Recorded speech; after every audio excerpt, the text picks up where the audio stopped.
কেন্দ্র, তাই না? ও হলো বৃত্তের কেন্দ্র। এ ও বি মানে এই অ্যাঙ্গেলটা এটা হলো 100। আচ্ছা তাহলে ও এ বি কত? এটা কত? ও এ বি। এখন মাথায় রাখবা ও এ এবং ও বি সমান। কারণ কি একই বৃত্তের ব্যাসার্ধ। বৃত্তের যেকোনো পয়েন্ট নাও, পরিধির যেকোনো পয়েন্ট নিয়ে ব্যাসার্ধ বানাও, সব ক্ষেত্রে সেম আসবে। তার মানে ও এ আর ও বি পরস্পর সমান। সমান বাহুর সংলগ্ন কোণ কি হয়? সমান হয়। তাই তো? পড়ছিলাম না? চতুর্ভুজের ওইখানে এমসিকিউতেও বলছিলাম, তাই না?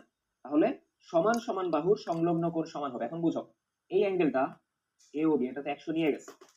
এখন এটা একটা ত্রিভুজ যার তিন কোণ কত? 180, যার মধ্যে এটা 100 নিয়ে গেছে, বাকি আছে কত? 80, যেটা এই দুইটার মধ্যে সমান সমান ভাগ হবে।